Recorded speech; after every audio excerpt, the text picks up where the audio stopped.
It's really a pleasure for me to be able to talk to you about Ben Graham. I've had some lucky days in my life, but one of the luckiest was in 1949 when I was 19 years old in Lincoln, Nebraska, and I picked up a copy of The Intelligent Investor.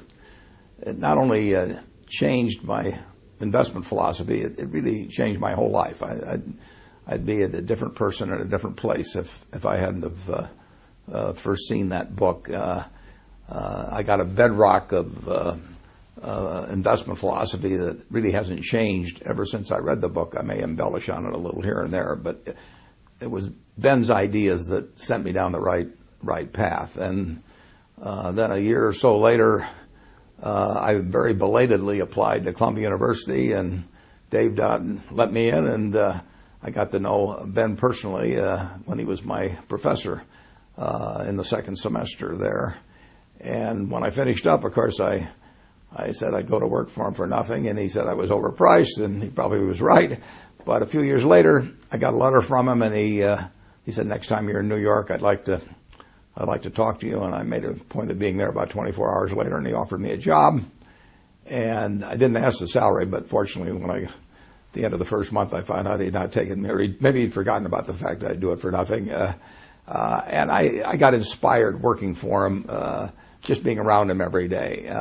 And then we developed this friendship, which lasted until he died about 25 years later. So I really had a quarter of a century of experience with a marvelous man. And you all know about his mind and his ideas and the influence they've had on the profession of security analysis, the influence they probably had on you and your own portfolios, and certainly me. But the human side was just as impressive. He was a generous man. When my first son was born, shortly after I went back to take the job in December of 1954, my son was born, and I gave him the middle name of Graham. I named him after my dad, Howard, and then after Ben Graham with the middle name of Graham. And Ben came over to our apartment in White Plains and gave me a camera and a movie projector. It was a lot different doing that sort of thing in those days. And so I could record what was happening with Howard Graham Buffett from virtually the moment he was born. A little later, I think my wife had said something to him about my lack of dancing ability or something, which was well justified. And Ben gave me a certificate for some free lessons at the Arthur Murray Dance Studio in White Plains. That may have been the worst investment he ever made. It was he did not get his money's worth when he did that. He moved out to California in 1956, and my family visited him time after time, and he was always encouraging.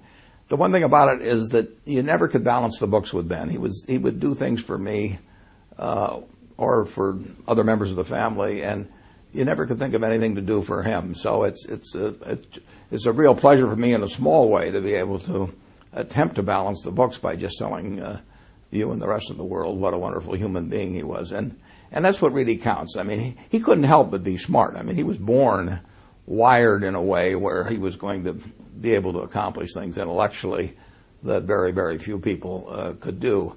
And when you think about, particularly in the light of today's markets, think what a remarkable achievement it was to be writing a book in 1934, security analysis. Probably was writing it in 1932 and 3, and here was a man that had been devastated by the Depression and the stock market crash. Many of you manage money. He was managing money for people, and they were disappointed with what had happened. But he could see far enough out in the future that he still turned out this marvelous book in a dispassionate, very rational way, and not overwhelmed by the events of the previous couple of years. But he wrote a book where 75 or so years later, we're still reading it to learn new things every day. So it was a marvelous intellectual achievement. But again, that he couldn't help that. He was born with that brain. He didn't have to be the wonderful human being he was. I mean, he could have behaved in an arrogant manner or had a tone of superiority because he had to know he was smarter than 99.99% of the people around him. But he wasn't that kind of a person at all. He treated all of us students came up to Columbia on a Thursday for 20 or 25 years just to help out a bunch of students that he might never see again, that weren't going to do anything for him. He was sharing knowledge that, in effect, was going to make them competitors. I bought some of the same stocks that Graham Newman was buying, his investment company, later on. I didn't buy them in very big quantities because they didn't have that kind of money. But he was creating competitors. It didn't bother him. He used current examples. We would sit there in class, and he would tell us about things that we never would have found on our own. But he was just a generous man in every way, and I was lucky to know him, and I hope you've gotten to know him a little bit through these comments.